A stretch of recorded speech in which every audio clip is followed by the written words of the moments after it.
Saya dengan Kolonel Infanteri Rahman Fikri dan NIM 0803 Madiun. Pada kesempatan ini, kami ingin mempersembahkan sedikit pengabdian kami kepada bangsa dan negara tercinta melalui upaya menyelamatkan sejarah dengan wawancara terhadap tokoh masyarakat, ulama, sebagai pelaku sejarah langsung terjadinya pemberontakan PKI 1948 dan 1965.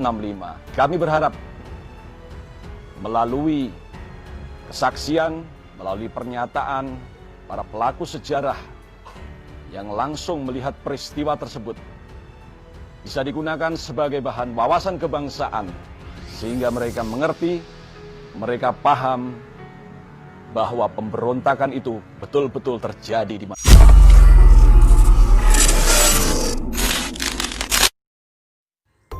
Aliansi Umat Islam Mojokerto laporkan kasus pelecehan Habib Rizik. Aliansi Islam Mojokerto yang terdiri dari beberapa ormas mengadakan audiensi dengan pihak Polresta Mojokerto pada Senin 3 Agustus 2020. Audiensi tersebut respon atas kejadian di depan gedung MPR DPR RI tanggal 27 Juli lalu oleh segerombolan orang yang dianggap melecehkan, menghina, dan mengancam membunuh imam besar umat Islam Indonesia, Habib Rizik Syihab. Atas kejadian tersebut, Aliansi Umat Islam Mojokerto yang diketuai oleh Haji Ahmad menyatakan sikap mengecam dan mengutuk keras pelaku penghinaan dan pelecehan terhadap IBHRS di depan gedung DPR MPR. Aliansi Umat Islam Mojokerto akan menempuh jalur hukum dengan melaporkan peristiwa tersebut kepada kepolisian. Bahwa IBHRS sebagai WNI memiliki hak dan kebebasan untuk pulang kembali ke tanah air Indonesia kapan saja tanpa tekanan atau ancaman maupun intimidasi dari pihak manapun. Bahwa IBHRS sebagai WNI memiliki hak dan kebebasan untuk pulang kembali ke tanah air Indonesia kapan saja tanpa tekanan atau ancaman maupun intimidasi dari pihak manapun. Kami menuntut dengan tegas agar inisiator RUU HIP dan partai yang ingin merubah terhadap Pancasila diproses hukum jika ini tidak diproses. Kami menuntut dengan tegas agar inisiator RUU HIP dan partai yang ingin merubah makar terhadap Pancasila diproses hukum. Jika ini tidak diproses secara hukum, maka netralitas dan nasionalis Polri sebagai penegak hukum dan TNI sebagai penjaga kedaulatan NKRI dan Pancasila patut dipertanyakan. Begitulah Haji Ahmad mengatakan. Aliansi Umat Islam Mojokerto menegaskan bahwa kejadian serupa agar tidak terjadi lagi di wilayah Mojokerto. Apabila terdapat kejadian dimaksud, maka kami yang akan turun tangan menindaklanjuti. Atas pernyataan sikap AUIM itu, Kapolresta Mojokerto AKBP Dedi Supriyadi menanggapi bahwa terima kasih AUIM telah bersikap kooperatif dengan mengajukan audiensi kepada kepolisian dan tidak melaksanakan aksi turun ke jalan dalam menyikapi kejadian adanya pembakaran dan perobekan foto Habib Rizik Syihab di depan gedung DPR MPR. Setiap peristiwa tindak kejahatan yang terjadi dikarenakan adanya aksi dan reaksi. Dalam hal ini adanya aksi yaitu pembakaran dan perobekan foto gambar Habib Rizik Syihab. Dan sebagai reaksi yakni pernyataan sikap dari AUIM mengenai aksi tersebut. Patut kiranya kejadian yang terjadi tersebut dapat disikapi dengan bekerja bersama-sama, sehingga tidak terjadi hal serupa di wilayah hukum Polres Mojokerto Kota. Begitulah ungkap Kapolresta Dedi Supriyadi. Aliansi Umat Islam Mojokerto akan menempuh jalur hukum dengan melaporkan peristiwa tersebut kepada kepolisian. Bahwa IBHRS sebagai WNI memiliki hak dan kebebasan untuk pulang kembali ke tanah air Indonesia kapan saja tanpa tekanan atau ancaman maupun intimidasi dari pihak manapun. Bahwa IBHRS sebagai WNI memiliki hak dan kebebasan untuk pulang kembali ke tanah air Indonesia kapan saja tanpa tekanan atau ancaman maupun intimidasi dari pihak manapun. Kami menuntut dengan tegas agar inisiator RUU HIP dan partai yang ingin merubah terhadap Pancasila diproses hukum. Jika ini tidak diproses, Kami menuntut dengan tegas agar inisiator RUU HIP dan partai yang ingin merubah makar terhadap Pancasila diproses hukum. Jika ini tidak diproses secara hukum, maka netralitas dan nasionalis Polri sebagai penegak hukum dan TNI sebagai penjaga kedaulatan NKRI dan Pancasila patut dipertanyakan. Begitulah Haji Ahmad mengatakan. Aliansi Umat Islam Mojokerto menegaskan bahwa kejadian serupa agar tidak terjadi lagi di wilayah Mojokerto. Apabila terdapat kejadian dimaksud, maka kami yang akan turun tangan menindaklanjuti. Atas pernyataan sikap AUIM itu, Kapolresta Mojokerto AKBP Dedi Supriyadi menanggapi bahwa terima kasih AUIM telah bersikap kooperatif dengan mengajukan audiensi kepada kepolisian dan tidak melaksanakan aksi turun ke jalan dalam menyikapi kejadian adanya pembakaran dan perobekan foto Habib Rizik Syihab di depan gedung DPR MPR. Setiap peristiwa tindak kejahatan yang terjadi dikarenakan adanya aksi dan reaksi. Dalam hal ini adanya aksi yaitu pembakaran dan perobekan foto gambar Habib Rizik Syihab. Dan sebagai reaksi yakni pernyataan sikap dari AUIM mengenai aksi tersebut. Patut kiranya kejadian yang terjadi tersebut dapat disikapi dengan bekerja bersama-sama, sehingga tidak terjadi hal serupa di wilayah hukum Polres Mojokerto.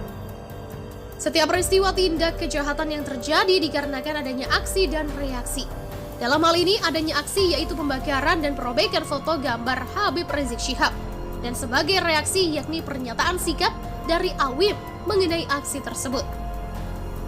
Patut kiranya kejadian yang terjadi tersebut dapat disikapi dengan bekerja bersama-sama, sehingga tidak terjadi hal serupa di wilayah hukum Polres Mojokerto Kota.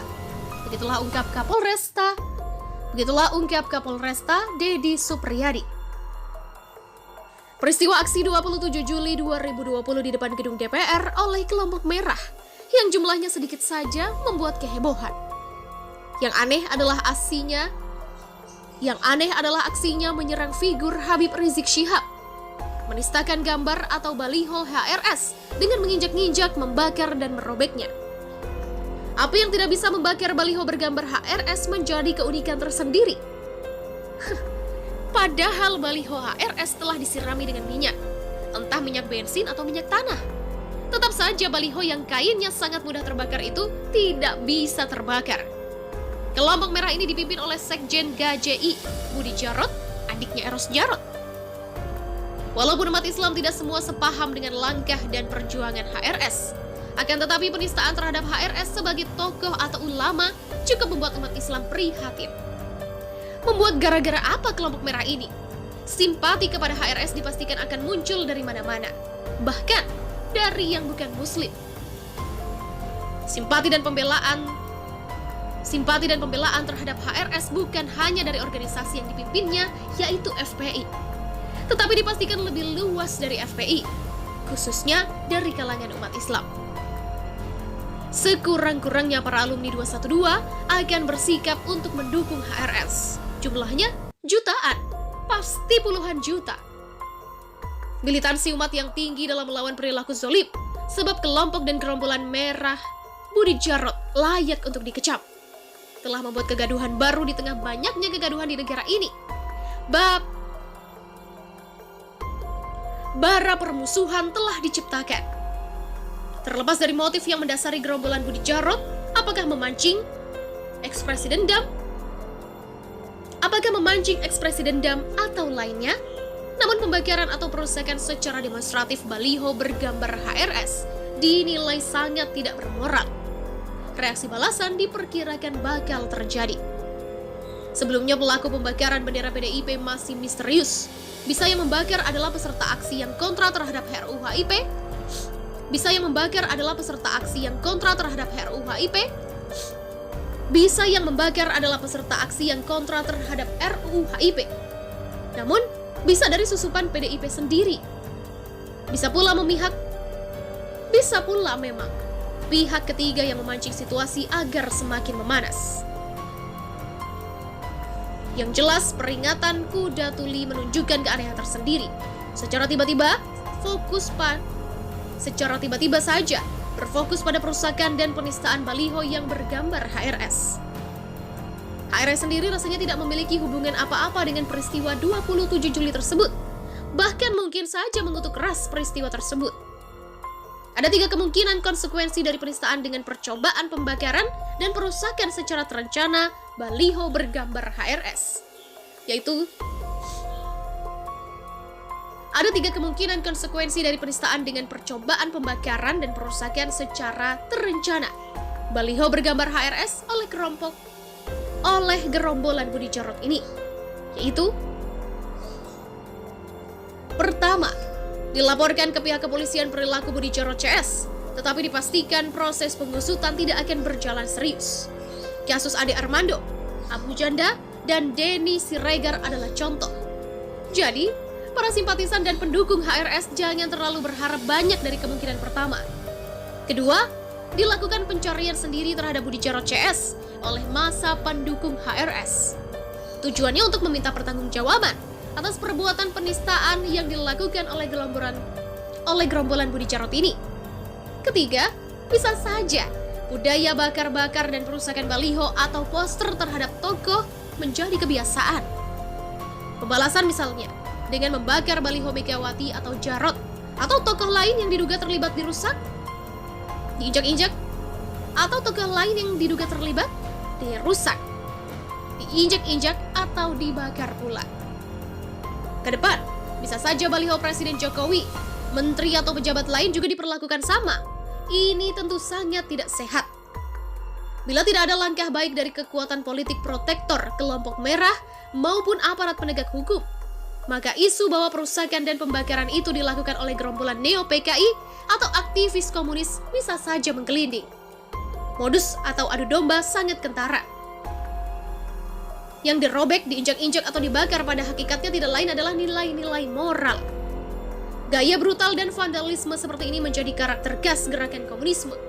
Wajar rakyat Indonesia harus mulai waspada dan siaga. Neo-PKI dan komunisme mulai dan sedang bergerak.